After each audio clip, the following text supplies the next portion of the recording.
لیکن پہلا فرق جو ہے حیوانی زندگی میں اور انسانی زندگی میں، اگلی آیت میں اس کے ایک گوشے کی طرف اشارہ کیا گیا ہے۔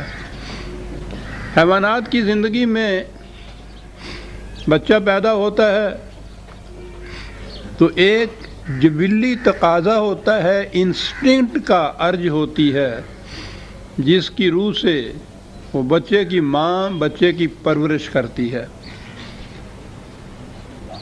بعض جنسوں میں ماں اور باپ دونوں ہوتے ہیں، یہ چڑیا وغیرہ پرندوں میں، اور مویشیوں میں عام طور پہ ہم دیکھتے ہیں کہ ماں ہی بچے کی پرورش کرتی ہے۔ وہ بچے کی پرورش، جب وہ بچہ اپنی پرورش آپ کرنے کے قابل ہو جاتا ہے، بچے اور ماں کا تعلق منقطع ہو جاتا ہے۔ اس کے بعد وہ بچہ پہچانتا ہی نہیں ہے کہ یہ میری ماں تھی اور یہ میرا باپ تھا۔ انسانی زندگی میں بھی بچے کی پیدائش ہوتی ہے تو ماں باپ اس کی پرورش کرتے ہیں۔ حیوانی سطح کا تو یہ تقاضا ہے کہ جب وہ خود اپنی پرورش کرنے کے قابل ہو جائے تو پھر ان کا کوئی تعلق نہ رہے، لیکن انسانی زندگی یہاں سے مختلف ہو جاتی ہے۔ یہاں پہنچنے پر یہ کہا گیا انسان کو یا اولاد کو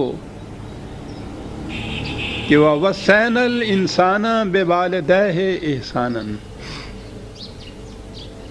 انسان سے ہم نے یہ کہا ہے کہ وہ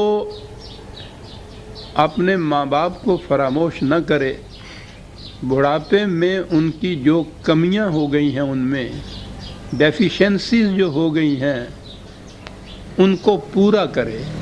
احسان کے معنی یہی ہوتے ہیں کہ جس میں کوئی کمی پوری ہو جائے اس کمی کو پورا کر دیا جائے۔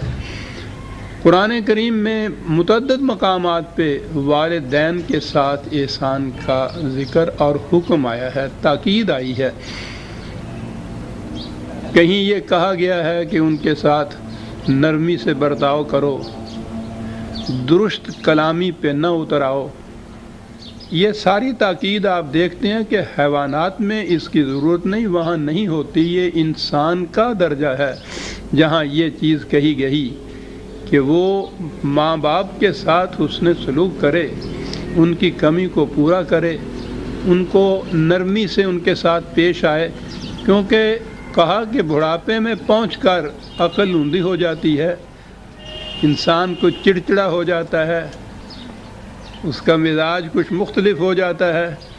تو اس سے تنگ نہ پڑو، اس سے ان کو جھڑکو نہیں، ڈانٹ ڈپٹ نہ کرو، نہ ہی یہ ہے کہ ان سے بے رخی برتو، ان کی کمی کو پورا کرو۔ اس کو احسان کہتے ہیں۔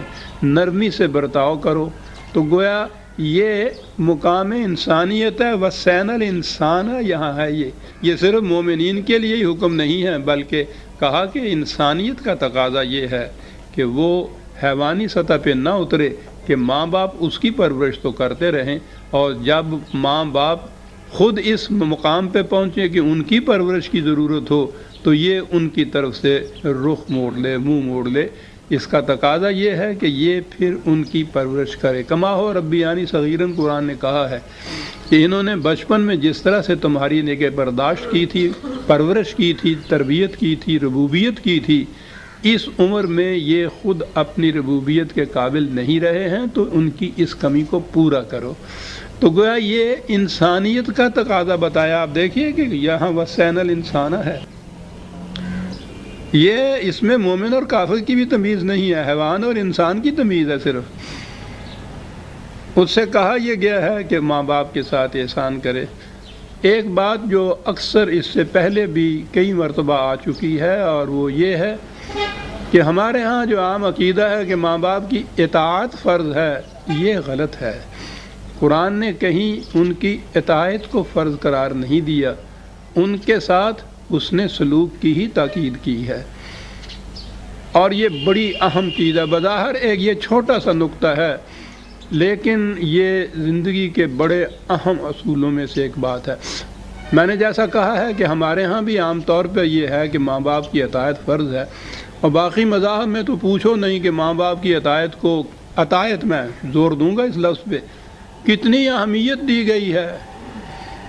مہاراج رام چندر اس لیے اوتار خدا کے بن گئے کہ انہوں نے اپنے بوڑھے باپ کا ایک ایسا حکم مانا تھا جس کو باپ بھی ناجائز سمجھتا تھا، بیٹا بھی نامناسب سمجھتا تھا، لیکن چونکہ وہ باپ کا حکم تھا اس لیے انہوں نے اس باپ کے حکم کو مان لیا، راج پاٹ کو تیاگ کے بنواس اختیار کر لیا، اور ان کے دھرم کی روح سے یہ اتنا بڑا اہم ثواب کا کام تھا، اتنا بڑا اہم نیکی کا کام تھا کہ وہ مہاراج رام چندر رام اوتار ہو گیا خدا کا اس بنا پر کہ اس نے باپ کے ایک نامناسب حکم کی اطاعت کی تھی۔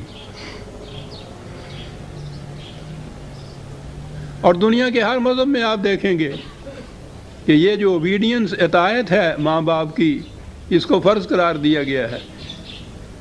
قرآن کتنا بلند مرتبے پہ چلا جاتا ہے، کسی سے بھی کہیے، کوئی بھی کہے، کوئی بھی اس سے انکار نہیں کرے گا، وہ کہے گا بالکل ٹھیک ہے جو ان لوگوں نے کہا ہے، ماں باپ کی اطاعت فرض ہے، لیکن یہ صرف جذباتی چیز ہے۔ قرآن جذبات پہ نہیں اترتا، وہ حقائق کے اوپر اترتا ہے۔ وہ جہاں ایک طرف یہ کہتا ہے کہ اس عمر میں پہنچنے کے بعد انسان کی عقل اوندھی ہو جاتی ہے، جو پہلے معلوم ہوتا ہے وہ بھی بھول جاتا ہے، کمزوریاں آ جاتی ہیں، ڈیفیشنسی آ جاتی ہے، دماغی کمزوریاں آتی ہیں، تو وہ کیا ایک ایسے شخص کو کہ جو ابھرتی ہوئی جوانیوں میں پہنچ رہا ہے، جس کی توانائیاں، جس کی صلاحیتیں ابھر رہی ہیں، پختہ ہو رہی ہیں، اس کے زمانے کے حالات بدل گئے ہیں، کیا اسے یہ حکم دے گا کہ یہ ان کی اطاعت کرے جن کے متعلق خود وہ کہہ رہا ہے کہ ان کی عقل اوندھی ہو چکی ہے؟ اگر یہ ان کی اطاعت فرض قرار دے دیا جائے تو 2 قدم بھی دنیا کا نظام نہ چل سکے۔ آپ غور کرتے ہیں کہ قرآن کس قدر حقائق کو سامنے رکھتا ہے، فیکٹس کا سامنا کرتا ہے، جذبات پہ نہیں اترتا۔ کہیں اس نے نہیں کہا کہ ان کی اطاعت فرض ہے۔ یہ جو بالغ ہو گیا ہے لڑکا، اگلی آیت میں آ جاتا ہے، بلکہ اسی آیت کے اگلے حصے میں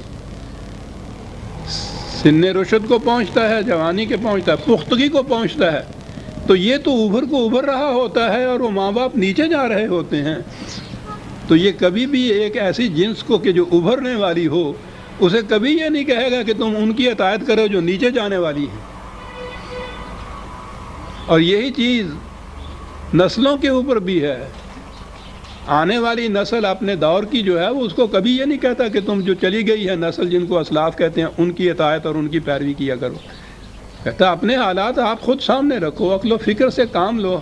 قرآن نے گائیڈینس کے لیے رہنمائی تمہیں دے دی ہے، اس رہنمائی میں اپنے قدموں سے آپ چلو، اپنی آنکھوں سے آپ دیکھو۔ تو یہ چیز جو ہے، یعنی قرآن کے تو ایک چھوٹے چھوٹے احکام بھی جو ہیں وہ انفرادیت پیدا کر دیتے ہیں، منفرد بنا دیتے ہیں اس کی تعلیم کو باقی دوسرے مذاہب کی تعلیم سے۔ یہ فیکٹس کو سامنے رکھتا ہے، اس نے کہیں نہیں کہا کہ ماں باپ کی اطاعت فرض ہے۔ دوسری طرف اس نے یہ بھی نہیں چھوڑا کہ یہ حیوانات کی طرح کیفیت ہے کہ وہ تو تمہاری پرورش کریں اور جب پرورش پا چکو اپنے پاؤں پہ کھڑے ہونے کے قابل ہو جاؤ تو پھر ماں باپ کی طرف سے آنکھیں بند کر لو، یہ بھی نہیں۔ غور فرمایا آپ نے کس قدر حقائق کو سامنے رکھتا ہے قرآن؟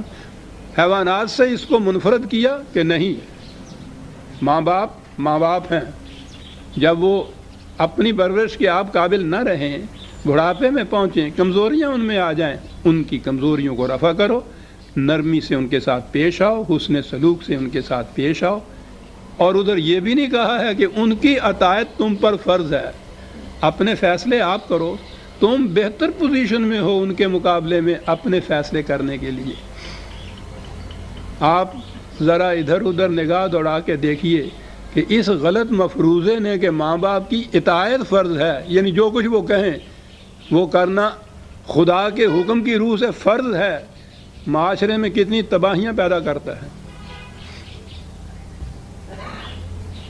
وہ ماں حکم دیتی ہے کہ ابھی طلاق دے دو، نکال دو اس بیوی کو، اس نے میرے حق میں گستاخی کی تھی، اطاعت فرض ہے۔ بیسیوں معاملات کے اندر آپ دیکھیں گے عطایت فرض کے غلط مفروضے کے ماتحت کتنی تباہیاں آتی ہیں گھروں کے اندر اور معاشرے کے اندر۔ حسن سلوک کا قرآن نے تاکید کی ہے۔ کہا ذرا دیکھو، ماں کی ایک ہی چیز ہے جو سامنے وہ لایا ہے، حملتہ امہ کرہا ووضعتہ کرہا وحملہ وفصالہ ثلاثون شہرا۔ اتنی سی چیز کو دیکھو کہ وہ حمل میں کس قدر اس نے تمہارے لیے، یہ تمہاری پرورش کے لیے، جب تم ابھی جنین کی صورت میں رحم مادر میں تھے، اس نے کتنی اذیت برداشت کی، مشقت برداشت کی، کرہن۔ پھر اس کے بعد وضع حمل میں دیکھو کتنی، پھر اس کے بعد تمہاری پرورش کے لیے کتنا عرصے تک وہ اپنے خون جگر کو دودھ کی شکل میں تبدیل کر کے تمہاری پرورش کرتی رہی، اپنے بدن کے حصے کو تمہارے اندر منتقل کرتی چلی گئی۔ یہ کوئی چھوٹی بات نہیں ہے۔ تمہارا تو وجود رہین کرم ہے تمہاری ماں کی ان منازل کا، تو اور نہیں تو کم از کم وہ جسے ہم کہتے ہیں احسان کا بدلہ ہی چکاؤ۔ اس معنی میں احسان کا بدلہ احسان ہی صحیح،